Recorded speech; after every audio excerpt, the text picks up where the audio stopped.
கர்த்தருடைய நாமத்துக்கு ஸ்தோத்திரம் உண்டாவதாக. தேவனை கண்டு விசுவாசித்தவர்கள் நிறைய பேர்.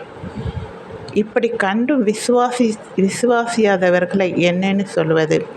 இஸ்ரேல் ஜனங்களை ஆண்டவர் எவ்விதமாய் அற்புதங்களை அடையாளங்களையும் காட்டி அவர்கள் கண்டு விசுவாசித்தவர்கள் சிலர்.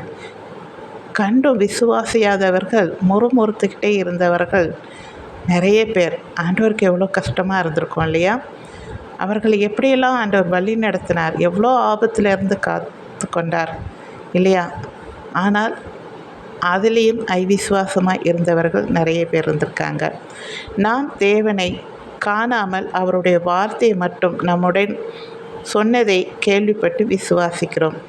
இதற்கு தான் தேவன் சொல்லுகிறார், கண்டு விசுவாசிப்பதை காட்டிலும் காணாத விசுவாசிக்கிறவனை பாக்கியவான். நாம் பாக்கியவான்கள்.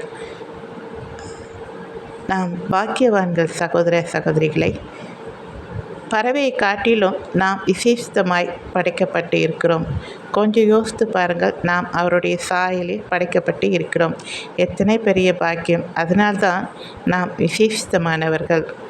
எல்லோரும் பாக்கியவான்களா? இயேசுவை விசுவாசித்து அவரை ஏற்றுக்கொண்டவர்களும் அவரை தன்னில் தரித்து கொண்டவர்களும் கிரையோடு விசுவாசிக்கிறவர்கள் முழுக்கு ஞானஸ்நானம் எடுத்து பரிசுத்த ஆவியினால் நிரப்பப்பட்டு மரண வரை இரட்சிப்புக்குள் இருந்து பரிசுத்த ஆவியினால் வழி நடத்தப்படுகிறவர்களை பாக்கியவான்.